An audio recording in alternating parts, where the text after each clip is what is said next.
அனைவருக்கும் வணக்கம். Welcome to Cooks and tax.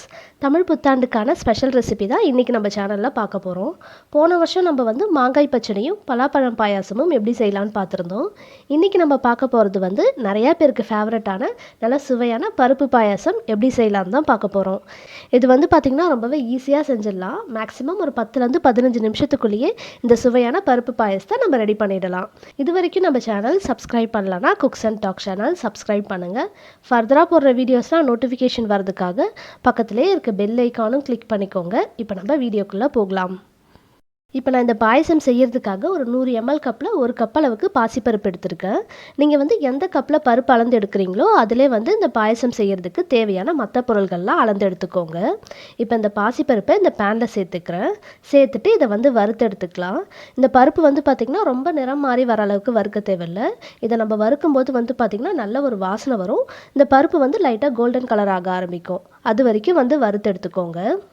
நம்ம பாசிப்பருப்பு யூஸ் பண்ணி சக்கரை பொங்கல், அப்புறம் இந்த மாதிரி பாயசம், அப்புறம் ஸ்வீட்லாம் செய்யும் போது இந்த மாதிரி பருப்பை வறுத்துட்டு செஞ்சோன்னா நம்ம செய்கிற ரெசிபியோட டேஸ்ட்டே அவ்வளோ சூப்பராக இருக்கும்.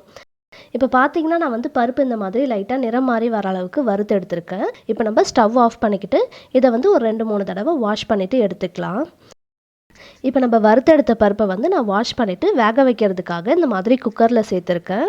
இப்போ இதில் ஒரு 3 கப் அளவுக்கு தண்ணி சேர்த்துக்கலாம். தண்ணி சேர்த்துட்டு இதை வேக வச்சு எடுத்துக்கோங்க. இந்த பருப்பு பார்த்திங்கன்னா ரொம்ப குழன்னு ஆகிடக்கூடாது. ஆனால் நல்லா பூ மாதிரி வந்திருக்கணும். அந்த அளவுக்கு வேக வச்சு எடுத்துக்கோங்க. இப்போ நம்ம குக்கரை மூடி ஸ்டவ்வை மீடியம் ஃப்ளேமில் வச்சுக்கிட்டு ஒரு 3லேருந்து 4 விசில் வர அளவுக்கு வேக வச்சு எடுத்துக்கலாம்.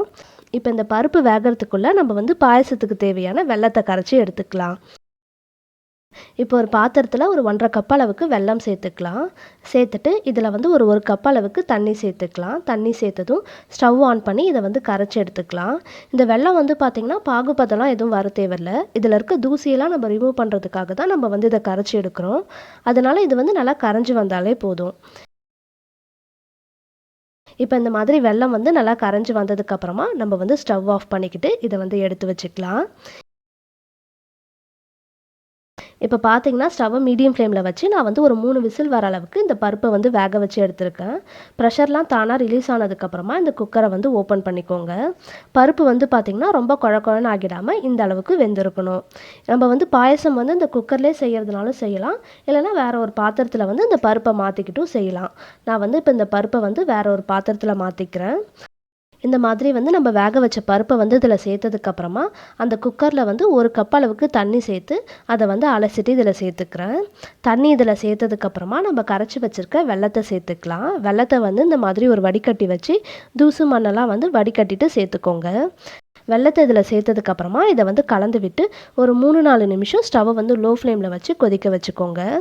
இப்போ பார்த்தீங்கன்னா உங்களுக்கு தெரியும், வெல்லத்தை இதில் சேர்த்ததுக்கப்புறமா வெல்லம் தனியாக பருப்பு தனியாக இந்த மாதிரி இருக்கும். இது எல்லாம் ஒன்றாகி வர அளவுக்கு நம்ம கொதிக்க வச்சுக்கணும். இப்போ பார்த்தீங்கன்னா ஸ்டவ்வை லோ ஃப்ளேமில் வச்சு நான் இதை ஒரு 4 நிமிஷம் போல் கொதிக்க வச்சுருக்கேன்.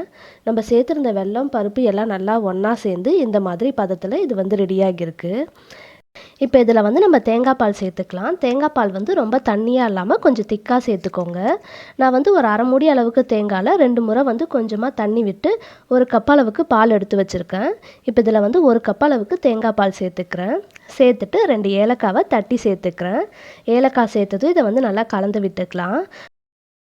நம்ம தேங்காய் பால் சேர்த்ததுக்கப்புறமா இதை ரொம்ப கொதிக்க விடக்கூடாது. லைட்டாக ஒரு கொதி வர அளவுக்கு கொதிக்க வச்சு எடுத்துக்கோங்க. இப்போ நான் இதில் லைட்டாக ஒரு கொதி வந்ததும் இதை நல்லா கலந்து விட்டுட்டு ஸ்டவ் ஆஃப் பண்ணிக்கிட்டேன். இப்போ அடுத்து ஒரு தாளிப்பு கரண்டியில் ஒரு 2 டேபிள் ஸ்பூன் அளவுக்கு நெய் சேர்த்துக்கலாம். நெய் சூடானதும் கொஞ்சம் தேங்காவை சின்ன சின்னதாக கட் பண்ணிவிட்டு சேர்த்துக்கலாம். சேர்த்துட்டு இதை வறுத்து எடுத்துக்கலாம். தேங்காய் நல்லா செவந்து வர அளவுக்கு வறுத்து எடுக்கணும். அதனால் தேங்காய் ஃபஸ்ட்டே சேர்த்துக்கோங்க. தேங்காய் லைட்டாக செவந்து வரும்போது கொஞ்சம் முந்திரி சேர்த்துக்கலாம். சேர்த்துட்டு வறுத்து எடுத்துக்கலாம். முந்திரி லைட்டாக செவந்து வரும்போது கொஞ்சம் திராட்சை சேர்த்துக்கோங்க. திராட்சை உடனே உப்பி வந்துடும். அதனால் ஸ்டவ் ஆஃப் பண்ணிவிட்டு கலந்து விட்டுக்கோங்க. இப்போ நம்ம வறுத்து வச்சுருக்க தேங்காய், முந்திரி, திராட்சைலாம் இந்த பாயசத்தில் சேர்த்துக்கலாம். சேர்த்துட்டு இதை நல்லா கலந்து விட்டுக்கலாம். அவ்வளோதாங்க, நம்மளோட சுவையான பாசிப்பருப்பு பாயசம் ரெடி ஆகிடுச்சு. நீங்களும் கண்டிப்பாக இந்த தமிழ் புத்தாண்டுக்கு இதை ட்ரை பண்ணி பாருங்கள். ட்ரை பண்ணிவிட்டு மறக்காமல் உங்களோட ஃபீட்பேக் கமெண்ட்டில் சொல்லுங்கள்.